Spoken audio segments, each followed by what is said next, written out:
እኔ በጣም ያሳዝኑኝ ነብዩ ሰለላሁ ዐለይሂ ወሰለም ማትቀበሉኝ ከሆነ ይሄንን ወሬ እንደብቁልኝ አሏቸው። በቃ አትንገሩ፣ ለቁረይሾች አታደርሱ። ከዛ አልፈው ከማድረስ አልፈው ይሄ ማድረስማ ተው እንደው ሚስጥር አድርጎ መጠበቅ ምናምን ተው። ሱፋሃዎቻቸውን ሞኞች ቄሎቻቸውን እብዶቻቸውን ልጆቻቸውን ህፃናትን ልከው ነው ነብዩ ሰለላሁ ዐለይሂ ወሰለም እና በዛ መሰበር ውስጥ ወደ አላህ የነበራቸው መጠጋት ከዛ ኢላ ምን ተኪሉኒ ያሉት። ኧረ እኔማ ወደ አንተ ነው ወደ እኔ ነው ማስጠጋ እኮ ነው። ኢላ ምን ተኪሉኒ ለማን ነው የምትወኝ ጌታዬ?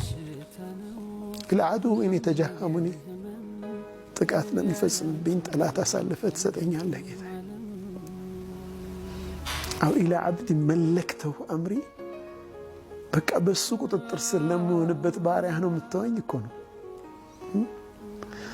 ከዛ ምን አሉት አላህን ኢለም የኩን ቢከ ገضቡን ዐለየ ፈላ ኡባሊ ከኔን ጠልተኸኝ ካልሆነ ግድ የለኝም ምንም ቢደርስ ጠልተኸኝ ብቻ እንዳይሆን ይህ ሁሉ ስቃይ ሁሉ መከራ ማየው በቃ ስለ ጠላኸኝ ካልሆነ ችግር የለብኝም እቋቋመዋለሁ እኮ ነው አይደል?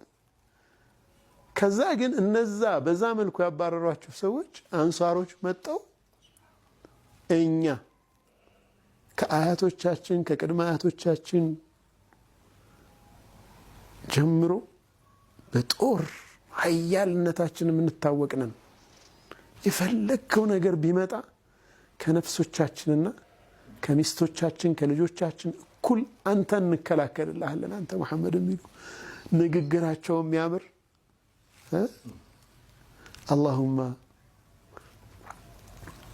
በቃ አንሳሮችን ውደዳቸው የአንሳሮችን ልጆችም የልጅ ልጆቻቸውንም ብለው ነብዩ ሰለላሁ ዐለይሂ ወሰለም ዱዓ እስኪ ያደርጉላቸው በጣም ይወዷቸው አላህ በየመሐጣው ማለት ነው። መጀመሪያ የዓዳስ ጠግኗቸዋል ዓዳስ ከዛ ጅኖቹ ጋር ያለው ከዛ ኢስራና ሚዕራጅ ከኢስራና ሚዕራጅ በኋላ